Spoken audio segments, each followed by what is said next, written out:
কলকাতার মানুষ এতটা বেহায়া, এত নির্লজ্জ, আমি মনে করেন কল্পনারও বাইরে। আসসালামু আলাইকুম রহমতুল্লাহ। বাংলাদেশের কিছু শাহবাগী আছে, বাংলাদেশের কিছু নাস্তিকপন্থী লোক আছে যারা ইন্ডিয়ার দালাল।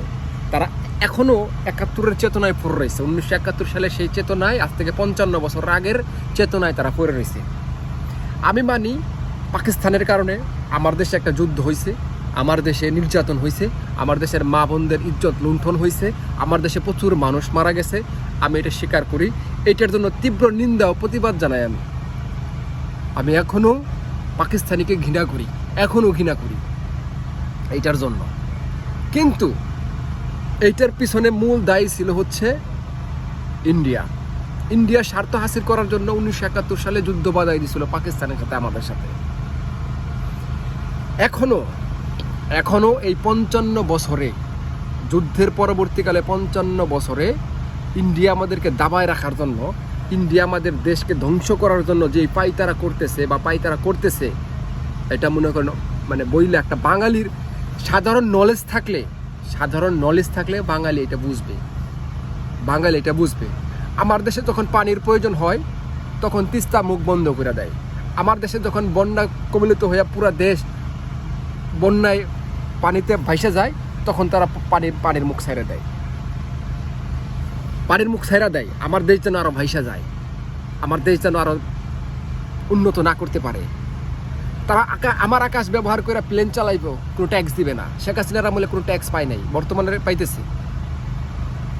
২০০৯ সালে ২৫শে ফেব্রুয়ারি পিলখানা হত্যা মামলায় সরাসরি জড়িত ইন্ডিয়ার এজেন্ট জড়িত। শেখ হাসিনার নেতৃত্বে ২০০৯ সালের ২৫শে ফেব্রুয়ারি পিলখানা ৫৭ জন মেজর জেনারেল, কর্নেল সহ সবগুলোকে হত্যা করছে এই শেখ হাসিনার নেতৃত্বে। এবং বাংলাদেশের কোনো সৈনিক, বাংলাদেশের কোনো বিজিবি, আমি মনে করি মেজর শাকিলরে হত্যা করে নাই, এই ৫৭ জনের কেউ হত্যা করে নাই। হত্যা যদি করতে হয় সেটা করছে হচ্ছে ইন্ডিয়ান এজেন্টরা করছে। ফেলানি হত্যা, সীমান্তে বরাবরই আমাদেরকে হত্যা করা হইতেছে, হত্যা করা হইতেছে। বাংলাদেশের বড় বড় অফিসে এখনো ইন্ডিয়ার এজেন্টরা দায়িত্বে আছে, বড় বড় অফিস আদালতে। অতএব ইন্ডিয়া আমাদের শত্রু, ইন্ডিয়া আমাদের কখনোই বন্ধু রাষ্ট্র হইতে পারে না। যদিও ইন্ডিয়া আমাদের পার্শ্ববর্তী দেশ, তাদের সাথে আমাদেরকে একসাথে কাজ করতে হবে, কিন্তু সেইটা হইতে হবে একটা ন্যায্য অধিকারের বিষয়ে। তারা নিবে, কিছু দিবে, আমরা টাকা দিব, পণ্য নিব। তারা পণ্য দিবে, আমরা টাকা দিব। এইটা হবে একটা সমঝোতার মাধ্যমে এটা করা উচিত। কিন্তু শুধু আপনারা নিবেন, বস্তায় বস্তায় ইলিশ নিবেন, বস্তায় বস্তায় মনে করেন সব নিবেন, বাংলাদেশের উপর দিয়ে করিডোর নিতে চাইবেন, সব কিছু করতে চাইবেন, অথচ দিবেন না, এইটা হইতে পারে না। ইন্ডিয়াতে আমি মনে করি অন্য রাজ্যের চেয়ে, মানে বিহার, গুজরাট, তামিলনাড়ু, অন্য রাজ্যের চেয়ে সব থেকে জঘন্য যদি কোনো স্টেট থাকে, জঘন্য যদি কোনো রাজ্য থাকে, সেটা হলো ইন্ডিয়ার কলকাতা রাজ্য। কলকাতার মানুষ এতটা বেহায়া, এত নির্লজ্জ, আমি মনে করেন কল্পনারও বাইরে।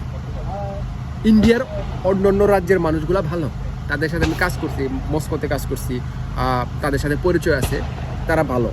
কিন্তু একমাত্র কলকাতার লোক, তাদের মুখ দিয়ে বিশ্রী ভাষা, বিশ্রী গন্ধ, মানে এদের যে ভাষা, এই ভাষা মনে করেন শুনলেও মনে করেন দুর্গন্ধ ছড়ায়।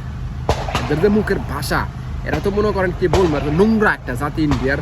কলকাতার কিছু মানুষ আছে, আমি কিন্তু বলতেছি কিছু মানুষ, সব না, কিছু সংখ্যক মানুষ, এদের ভাষা এতটা জঘন্য আর এতটা মানে নিম্ন শ্রেণীর মানুষ। এরা বাংলাদেশের মনে করেন মুচি টাইপের, মুচি আছে না, বাংলাদেশের মুচির চেয়েও খারাপ। মুচি তো অনেক হাই লেভেলের, তাদের চেয়েও খারাপ। আর বাংলাদেশের হিন্দুদের তুলনা দেও, বাংলাদেশের হিন্দুরা হচ্ছে মানে সম্মানিত, এরা মনে করেন অন্যরকম।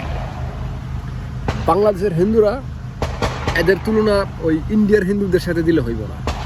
বাংলাদেশের হিন্দুরা ধর্ম মানে, কর্ম মানে, নিজের দেশকে ভালোবাসে এবং কি সবই বোঝে। তোরা হচ্ছে এক ঘুইয়া, তোরা সবাই দিতে জানোস না, ঠিক আছে? এই হচ্ছে ইন্ডিয়ার কলকাতার মানুষের স্বভাব, বিশেষ করে কলকাতা